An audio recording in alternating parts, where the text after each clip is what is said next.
नमस्कार, मनी गुरु की इस खास पेशकश में आप सभी का स्वागत है। मैं हूं स्वाति रायना। म्यूचुअल फंड में एआई यानी आर्टिफिशियल इंटेलिजेंस का चलन जोर पकड़ रहा है और एक रिपोर्ट के अनुसार अगले 2 सालों में जहां जेन एआई टूल रिटेल निवेशकों के लिए फाइनेंशियल सलाह का प्राइमरी सोर्स बनेगा, तो वहीं 2028 तक इसका इस्तेमाल 80% तक बढ़ सकता है।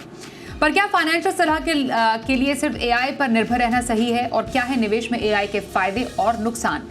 इसी पर करने वाले हैं आज हम खास चर्चा कि क्या है निवेश में और म्यूचुअल फंड में एआई का नया ट्रेंड। हमारे साथ है आनंद राठी वेल्थ के ऋषिकेश पालवे और कंप्लीट सर्कल वेल्थ के क्षितिज महाजन।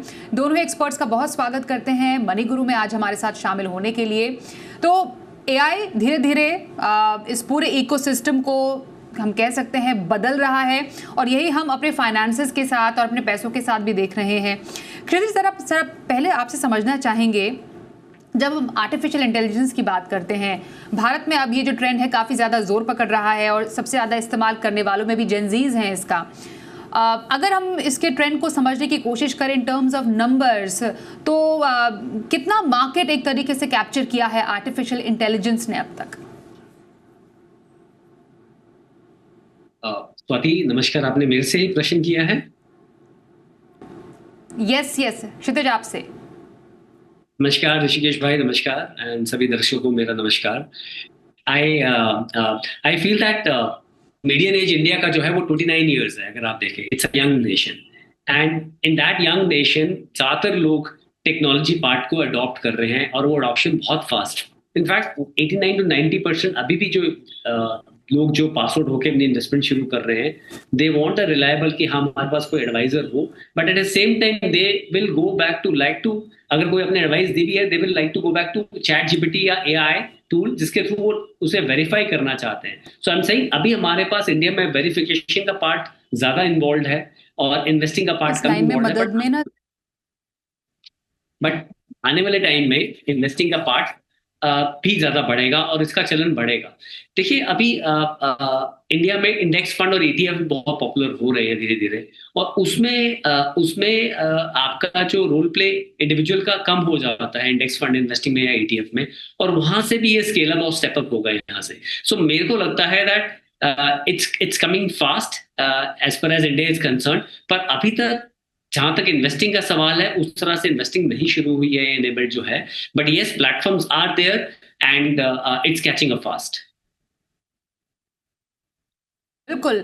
तो आपकी जिंदगी में एआई का जो कह सकते हैं दायरा है वो बढ़ता जा रहा है। हम हर एक छोटे या बड़े काम के लिए एआई की मदद अब लेते हैं, लेकिन क्या ये नया ट्रेंड है फाइनेंशियल इंडस्ट्री के लिए? क्षितिज, इनफैक्ट क्षितिज की हमने बात समझी।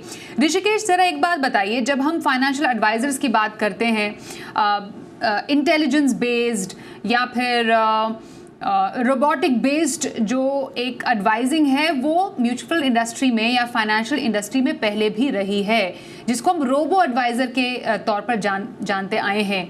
क्या अंतर है एक रोबो एडवाइज़र में? क्या ये भी आर्टिफिशियल इंटेलिजेंस का इस्तेमाल करके उसी स्तर पर जो निवेशक है उनको निवेश की सलाह देते हैं, और ये एक ह्यूमन एडवाइज़र से कितने अलग होते हैं? And most importantly, are they regulated by SEBI? नमस्ते स्वाति जी, क्षितिज जी नमस्ते, और सारे दर्शकों को नमस्ते। ये आज की दुनिया का सबसे प्रचलित टॉपिक है एआई। एआई क्या होता है पहले ये समझने की कोशिश करते हैं, या रोबो एडवाइजरी क्या होती है ये समझने की कोशिश करते हैं। रोबो एडवाइजरी ये होता है जब एक प्रीसेट कंप्यूटर प्रोग्राम है जिसके पास आप अगर कुछ डेटा देते हो तो वो फंक्शन करेगा और आपको एक आउटपुट देगा। दैट्स व्हाट एआई और रोबो एडवाइजर डज। तो बेसिकली एआई या रोबो एडवाइजर करता क्या है, इसका प्रोसेस क्या होता है? वो आपको एक सीरीज ऑफ क्वेश्चंस पूछेंगे जिसके आप आंसर्स दोगे। उस आंसर्स के बलबूते वो आपके रिटर्न प्रोफाइल और रिस्क प्रोफाइल बनाएंगे, और उसके मद्देनजर रखते हुए एक पोर्टफोलियो आउटलाइन करके देंगे, एक एसेट एलोकेशन डिसाइड करेंगे कि आपका क्या एसेट एलोकेशन होना चाहिए। तो ये होता है ब्रॉडली एआई या रोबो एडवाइजरी का ढांचा। अब सोचते हैं कि इसमें और ह्यूमन एडवाइजरी में फ़र्क क्या है। मैं हमेशा ये चीज़ कहता हूँ, जब इन्वेस्टमेंट्स करते हो तो ये केवल दिमाग का खेल नहीं, ये दिल और दिमाग दोनों का खेल है। अगर सिर्फ दिमाग का खेल होता तो रोबो एडवाइजरी शायद काम कर जाती है, लेकिन ये दिल का भी खेल है। तो इसके वजह से ह्यूमन इंटरवेंशन होना बहुत ज़रूरी होता है। कई बार इन्वेस्टर्स को हैंड होल्डिंग की बहुत ज़्यादा ज़रूरत होती है, मार्केट वॉलेटिलिटी के समय पे या इमरजेंसी फंड्स के समय पे। इन समय पे ह्यूमन इंटरवेंशन बहुत ही महत्वपूर्ण होता है। लेकिन मैं इससे पीछे नहीं हटूंगा कि एआई बिल्कुल ही काम नहीं आता। एआई बिल्कुल काम आता है, लेकिन एआई जो है एक सपोर्ट मैकेनिज्म हो सकता है। It can work as an intern with you, where it will provide a lot of data to you. Data analysis कर सकता है, डेटा क्रंचिंग कर सकता है, कुछ अच्छे रिपोर्ट्स बना के दे सकता है, एक अच्छा एड बन सकता है आपके डिसीजन मेकिंग पे, लेकिन खुद डिसीजन मेकर शायद ना बन पाए। दूसरी चीज आपने बहुत सही पूछी, क्या ये रेगुलेटेड है? तो उसका उत्तर है कि ये रेगुलेटेड नहीं है आज की तारीख में, और उसके वजह से डेटा सेंसिटिविटी भी एक बहुत बड़ा प्रश्न चिन्ह आता है वहां पे। तो संक्षिप्त में बताएं तो ये सारे टॉपिक्स कवर होते हैं एआई और रोबो एडवाइजरी में।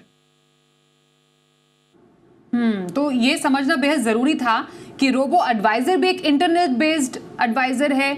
वो भी आपको एक सर्टेन एल्गोरिदम के ज़रिए आपको एडवाइस करते हैं, जो एक तरह से कई बार प्री फिल्ड हो सकते हैं, या उनको पहले से आप इंस्ट्रक्शंस दे सकते हैं। तो ये उसी का एक रूप हम समझ सकते हैं, जो कि एक आर्टिफिशियल इंटेलिजेंस की हम बात कर रहे हैं।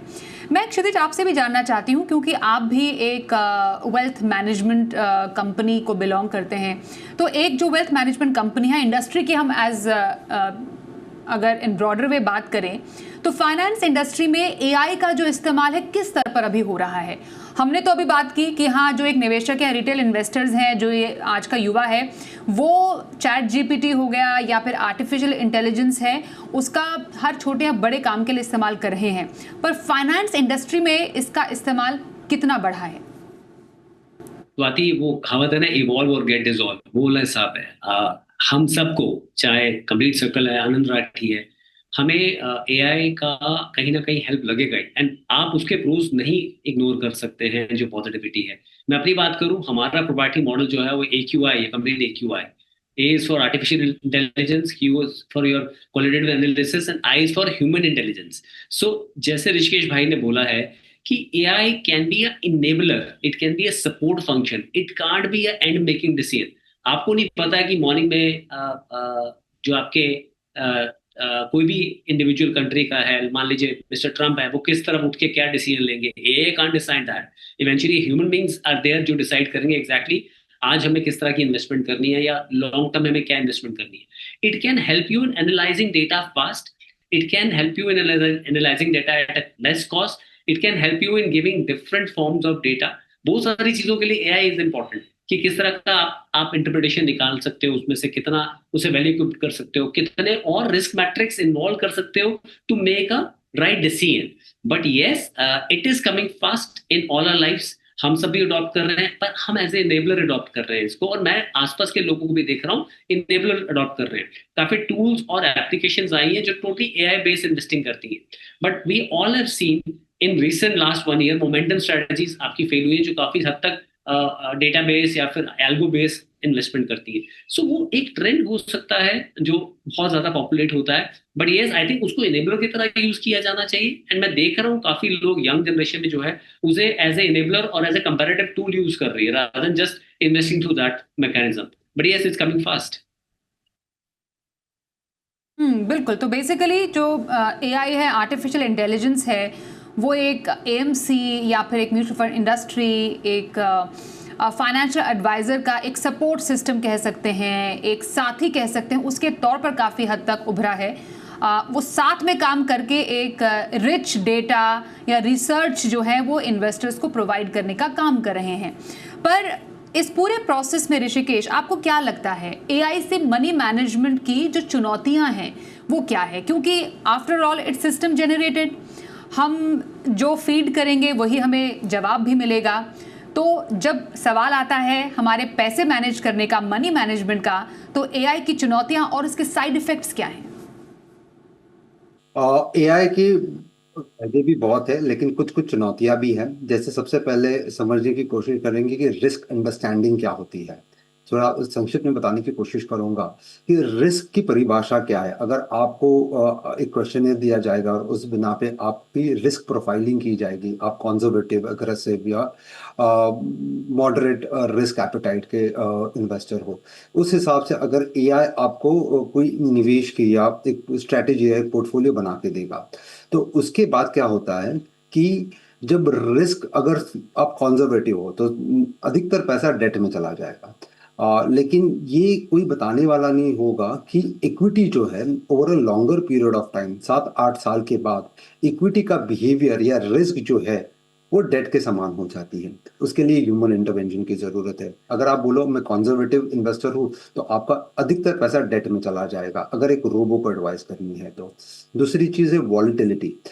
हाल फिलहाल का सबसे जीवंत उदाहरण ये है कि कोविड के समय पे जब मार्केट्स डाउन हुई थी, जनवरी से लेकर मार्च तक करीबन 36% का गिरावट आई थी मार्केट में। उस समय पे मैक्सिमम सेल आउट हुआ था इक्विटीज का, अधिकतर करके 20% से इक्विटी सेल आउट हुआ था। उस समय पे अगर ह्यूमन इंटरवेंशन ना होता या ह्यूमन हैंड होल्डिंग ना होती तो उससे 20% से ज्यादा भी बिकाई होती इक्विटी मार्केट्स की। तो कहने का मतलब ये है कि इन समयों पे ह्यूमन इंटरवेंशन की जरूरी है। तीसरा कंसर्न ये है कि डेटा प्राइवेसी है, वो भी एक बहुत बड़ा कंसर्न हो जाता है। और जैसे आपने कहा कि it's not regulated by SEBI, तो इन सारी चीजों को मद्देनजर रखते हुए ये कुछ चैलेंजेस नजर आते हैं as far as AI is concerned. तो कुछ चुनौतियां हैं, कुछ साइड इफेक्ट हैं जिसको ध्यान में रखकर ही आपको आर्टिफिशियल इंटेलिजेंस का इस्तेमाल करना चाहिए। एक छोटा सा ब्रेक हम लेते हैं। ब्रेक के बाद अपने एक्सपर्ट से जानेंगे कि तमाम आर्टिफिशियल इंटेलिजेंस और जो ये नया दौर है अब इन्वेस्टमेंट का, उसके बावजूद एक ह्यूमन फाइनेंशियल एडवाइज़र, एक फाइनेंशियल सलाहकार की अहमियत क्या है और एआई की मदद कब लें, किन सिचुएशंस में लें और इस्तेमाल करने का सही तरीका भी आपके मनी मैनेजमेंट के लिए क्या रहे। पूरी चर्चा थोड़ी देर के बाद।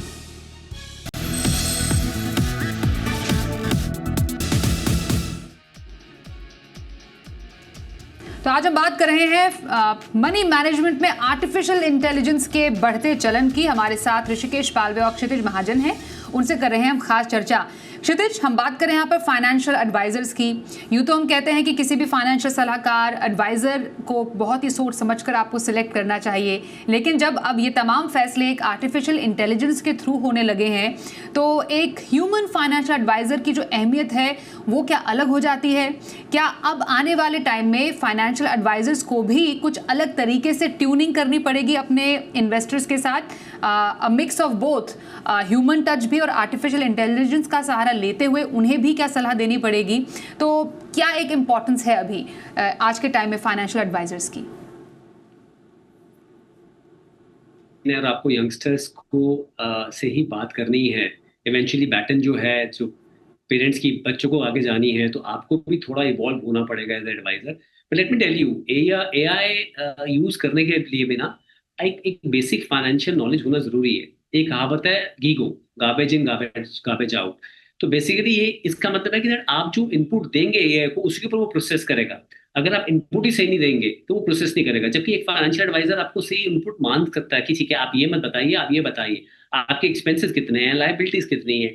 तो बहुत सारी चीजें हैं जो ह्यूमन टच के साथ हो सकती है। एक होलिस्टिक फाइनेंशियल प्लानिंग बनाई जा सकती है, जहां पे nobody is going to ask कि आपका रियल एस्टेट एक्सपोजर क्या है या आपका फिजिकल गोल्ड क्या है, जो एक एडवाइजर आपसे पूछ सकता है कि ओवरऑल अगर प्लानिंग करनी है। फिर behavioural coaching and emotional question जो है, गिरती मार्केट में एआई आपको कॉल नहीं लेगा। तब एआई में डालेंगे, एआई तो बताएगा रिटर्न्स कितने आ रहे हैं और 200 डीएमएल से कितना है, मूविंग एवरेज क्या है, ये डेटा दे देगा। बट एक एडवाइजर ही उस समय आपको हैंड होल्ड करेगा। हमारे यहाँ ना देखिए, जब फाइनेंशियल एडवाइजर जो है, they are not fund managers and nobody knows market किस तरफ जाती है। उनका मेन काम है क्लाइंट के इमोशंस को हैंडल करना। That's what their work is. So I think वो बहुत इंपॉर्टेंट है। एंड जब डाउनटाउन आता है ना, लाइफ के किसी भी फेज में आए, you need people, you need friends. Similarly आपके फाइनेंसिस में आ रहा है या मार्केट्स डाउन है, तो यू नीड योर एडवाइजर जो आपसे बात करे कि हाँ, जैसे एक रीजन दे कि हाँ ऐसा मार्केट्स में होता है, ऊपर नीचे जाती है, but eventually you make good amount of returns, या हमें कुछ अर्न करने की जरूरत है portfolio. Personalize advice and adaptability, कितने मॉडल्स आप एआई में डाल देंगे?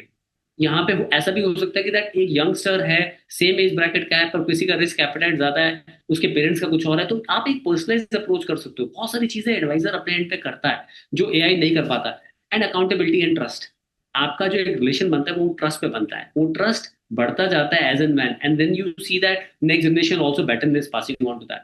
Tools are enabler to make things much more simpler, much more transparent. एक बार टेस्ट करने के लिए जो आपको एडवाइस मिल रही है वो सही है कि नहीं है, but they can't execute all these things. मुझे तो नहीं लग रहा कोई टूल ऐसा है जो ह्यूमन टच के सिवाय के साथ ये सारी चीजें देख सके। और फिर साथ में कॉम्प्लेक्स सिचुएशन में आपको राय देना, अगर मार्केट गिरी हुई है, कोई फंड की वैल्यू गिरी हुई है और वो स्टेप अप हो सकती है, तो वहां पे टॉप अप लेना, एसटीपीस कराना, लमसम लेना, तो बहुत सारी चीजें हैं जहाँ पे पर्सनल टच थ्रू एडवाइजर्स हो सकता है। एब्सोल्युटली। तो ऋषिकेश, ऐसे में अब तो सिचुएशन क्लियर है कि आने वाले टाइम में ह्यूमन एडवाइज़र और जो आर्टिफिशियल इंटेलिजेंस है वो कोएग्जिस्ट करेंगे। जो ह्यूमन एडवाइजर्स हैं या फाइनेंशियल सलाहकार हैं, उन्हें भी आर्टिफिशियल इंटेलिजेंस की मदद से अब आगे आने वाले फाइनेंशियल रेवोल्यूशन के दौर में आगे बढ़ना है। तो डेफिनेटली बढ़ता हुआ और चेंज होता हुआ ट्रेंड तो हम देख ही रहे हैं। ये बताइए कि कब आर्टिफिशियल इंटेलिजेंस की मदद लें, कैसे लें, क्या एक सही तरीका होना चाहिए, क्योंकि ये इस एक तरीके की दोधारी तलवार है कि आप अगर सही तरीके से इसका इस्तेमाल ना करें तो आपका नुकसान भी हो सकता है। तो एआई की मदद कब लें और सही तरीका क्या? जी स्वाति जी, एआई की मदद बिल्कुल लेनी चाहिए और एआई काफ़ी महत्वपूर्ण साबित हो सकता है आते हुए दिनों में। लेकिन इसकी हेल्प कैसे लेनी चाहिए इसके बारे में बहुत सोचना ज़रूरी है। सबसे पहली बात तो एआई आप यूज़ कर सकते हो डेटा एनालिटिक्स करने के लिए। बड़े-बड़े डेटा सेंटर होते हैं, बड़े-बड़े डेटा अवेलेबल होते हैं। निफ्टी को आज 1995 से शुरू हुई थी, आज हम 2025 में हैं। इतना सारा डेटा है, हर एक चीज़ का इतना डेटा है, सेंसस का इतना डेटा है। इतने सारे डेटा का क्रंचिंग करना या एनालिसिस करने के लिए आपको एआई काफ़ी हैंडी आ सकता है, काफ़ी हेल्पफुल प्रूव हो सकता है। दूसरी चीज़ ये है कि कुछ डैशबोर्ड्स बनाने के लिए या कुछ रिपोर्ट्स बनाने के लिए, कुछ रिटर्न्स कितने आए, आईआरआर्स कितने आए, सीएजीआर्स कितने आए, ये कंप्यूट करने के लिए एआई काफ़ी हेल्पफुल यूज़ हो सकता है। तीसरी चीज़ ये है कि एआई के बलबूते पे आप काफ़ी सारे डिसीजंस तो नहीं ले सकते, लेकिन आपको काफ़ी सारे प्रॉम्प्ट्स देके काफ़ी सारी आउटपुट्स मिल सकते हैं, जिसके वजह से आपकी डिसीजन मेकिंग जो है वो आसान हो सकती है। एक चीज़ मैं हमेशा कहता हूँ कि डिसीजंस लेने के लिए डेटा का बैकिंग होना बहुत ज़रूरी है। अगर डेटा का बैकिंग है तो फिर डिसीजन लेना काफ़ी आसान हो सकता है। तो और ये डेटा कहाँ से आएगा? आगे चल के एआई आपको data with a click of a finger काफ़ी सारा एनालिसिस करके देगा। तो आप जैसे सतीश जी ने भी बहुत अच्छी तरह से कहा कि एआई का उपयोग जो है वो आप एनालिसिस करने के लिए यूज़ कीजिए, उसको आप एक एनेबलर के हिसाब से यूज़ कीजिए या उसको आप एक सपोर्ट सिस्टम के हिसाब से यूज़ कीजिए। अगर उसका इस्तेमाल आप सही तरीके से करोगे तो काफ़ी हेल्पफुल साबित हो सकता है। लेकिन डिसीजन मेकिंग जो है वो आज की तारीख में आगे चल के काफ़ी सारे सालों तक ह्यूमन इंटरवेंशन का होना बहुत ज़रूरी है। लेकिन क्षितिज, अब कई बार डेफिनेटली ये भी हो सकता है या हो भी रहा है कि जो एआई का इस्तेमाल है आर्टिफिशियल इंटेलिजेंस के ज़रिए, अब हम देख रहे हैं कि काफ़ी सारे जो एएमसीज या कह सकते हैं कि इंस्टीट्यूट्स हैं वो एआई ला रहे हैं, जिससे कि जो उनके जो इन्वेस्टर्स हैं उनके लिए स्टॉक पिकिंग या फंड पिकिंग भी आसान हो। तो एआई के थ्रू एसेट एलोकेशन करना या फिर एआई के थ्रू फंड सिलेक्शन करना सोल बेसिस पर, ये कितना सही है?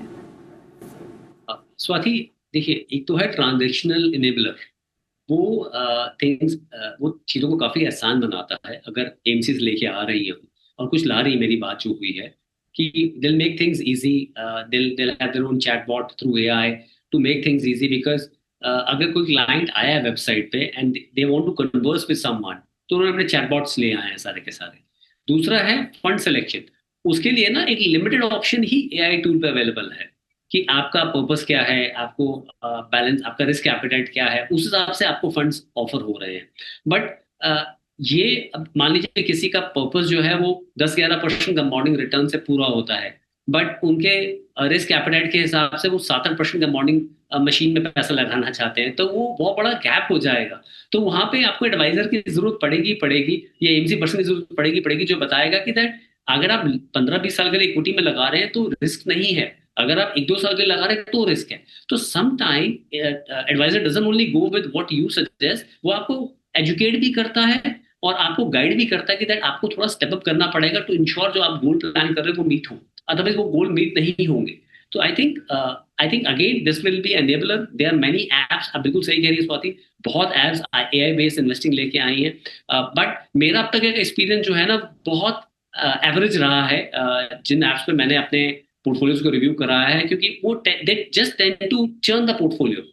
बट एक चीज तो आप भी जानते हो कि there is a cost of churn, when you churn a portfolio it's a capital gain. And mutual funds में क्या है कि अगर ब्रॉडली आपके स्टॉक्स अगर कंपनीज अच्छी हैं तो इतना इशू आता नहीं है। तो मुझे लगता है आई थिंक थोड़ा सा और बेटर करना पड़ेगा जो ऑफरिंग है उसको। बिल्कुल। तो कुल मिलाकर समझें, एआई का इस्तेमाल आगे आने वाले टाइम में फाइनेंशियल प्लानिंग में डेफिनेटली होगा, लेकिन हमें ये डिसाइड करना है कि हमें उसका करेक्ट सही मात्रा में कितना इस्तेमाल करना है।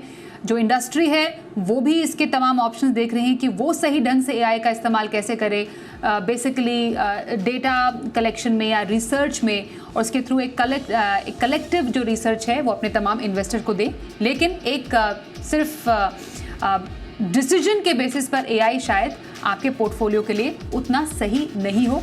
ह्यूमन इंटरवेंशन अभी भी उसमें बेहद ज़रूरी है। मैं धन्यवाद करना चाहूँगी क्षितिज और हमारे आज के दूसरे गेस्ट ऋषिकेश का हमारे साथ आज के इस चर्चा में शामिल होने के लिए। Thank you so much. एक छोटा ब्रेक लेते हैं, देखते रहिए जी बिजनेस।